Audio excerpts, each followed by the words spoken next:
Salah satu rasio yang selalu saya pakai buat pertimbangan kalau mau investasi di saham adalah debt to equity ratio atau DER. Jadi rasio ini membandingkan hutang suatu perusahaan dengan modalnya. Jadi misalnya saya punya perusahaan jadi saya mendirikan perusahaan dengan modal 100 juta rupiah, dan untuk menambah asetnya saya berhutang ke bank misalnya 100 juta juga. Nah, di sini untuk rasio debt to equity ratio atau DER-nya ini sebesar 1 kali. Jadi kalau saya hutangnya nggak 100 juta, misalnya cuma 50 juta. Jadi saya punya modal 50 juta atau modalnya 100 juta tapi hutangnya 50 juta. Nah, untuk rasio DER-nya ini 0,5 kali. Jadi berbeda dengan kebanyakan rasio keuangan yang kalau semakin besar ini semakin bagus. Nah, untuk debt to equity ratio ini semakin kecil justru semakin bagus. Jadi 0,5 ini lebih bagus dari 1 kali. Jadi 0,5 kalau misal kita punya uang 100 juta modal 100 juta, hutangnya cuma 50 juta. Kalau 1 kali berarti kita punya modal 100 juta tapi kita hutangnya 100 juta juga. Jadi untuk rasio DER semakin kecil ini semakin bagus. Nah, di sini saya akan tunjukkan cara menghitung rasio debt to equity ratio ini secara manual mulai dari cara mendownload laporan keuangannya. Di sini saya akan contohkan di salah satu perusahaan yang sudah sangat terkenal, yaitu Indofood CBP, perusahaan yang terkenal dengan produk mie instannya Indomie. Jadi yang pertama kalian bisa masuk ke websitenya Bursa Efek Indonesia di idx.co.id. Kemudian masuk ke perusahaan tercatat di bagian laporan keuangan dan tahunan. Jadi tampilannya nanti seperti ini. Kalian tinggal masukkan untuk kode perusahaannya. Misal kalian mau mendownload laporan Bank BCA kalian ketik BBCA. Nah, di sini saya akan download laporan keuangan dari Indofood tadi ICBP. Nah, di sini ada pilihannya jadi tahun berapa bisa. Saya akan pakai 2022 dan untuk triwulan 2. Jadi dari Januari, Februari, Maret, April, Mei, Juni. Jadi semester 1 2022. Tinggal klik cari di bagian sini. Nah, di sini sudah, ini belum masuk ICBP ini.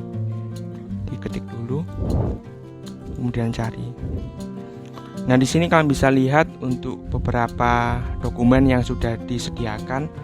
Kalian bisa misal pilih yang ini yang bilingual. Nah, di sini saya akan perlihatkan letak bagian liabilitas total dan juga ekuitasnya. Jadi untuk tampilan laporan keuangan itu memang seperti ini Jadi ada banyak sekali, biasanya sampai ratusan halaman kalau laporan kuartalan. Kalau tahunan itu bisa sampai 300-an. Nah, kalau laporan keuangan dari ICBP ini sampai 137. Nah, di sini kan bisa scroll langsung ke bagian bawah. Nanti ada daftar isi, kemudian surat pernyataan direksi, ini kalian skip saja. Bagian aset. Jadi nanti masuknya di bagian ini posisi keuangan. Yang pertama ada aset, ini dilewati saja, langsung ke bagian liabilitas dan ekuitas. Jadi kalau menghitung debt to equity ratio kan hanya butuh 2 data liabilitas total dan juga ekuitas. Jadi untuk liabilitas bisa pakai yang ini total liabilitas. Kalian tinggal copy, kemudian paste ke Excel bagian hutang.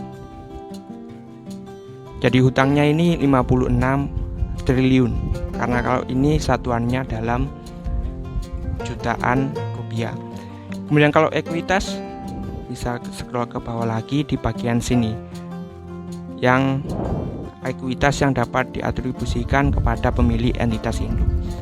Jadi kalian copy yang bagian ini, kemudian paste ke bagian modal.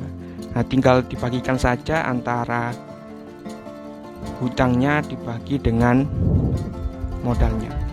Jadi untuk saham atau perusahaan Indofood CBP untuk rasionya ini 158 kali atau 1,5 kali. Jadi cukup tinggi ya dibandingkan dengan modalnya. Jadi hutangnya ini lebih tinggi dari modalnya.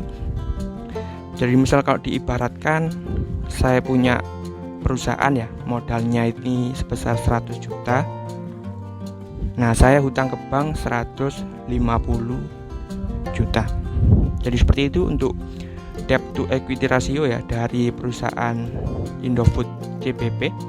Jadi cukup tinggi ya. Tapi kalau misal kita lihat atau baca-baca misal konsensus di Investopedia, nah di situ debt to equity ratio ya yang bisa dibilang ideal itu seharusnya nggak lebih dari 2 kali. Jadi kalau 1,5 kali ini ya lumayan ya, masih di bawah dari kebanyakan konsensus ya, yang kalau menganggap kalau di atas 2 itu baru buruk seperti itu. Jadi untuk ICBP seperti itu. Jadi perusahaan ini antara modal dengan hutangnya ini masih lebih besaran hutangnya.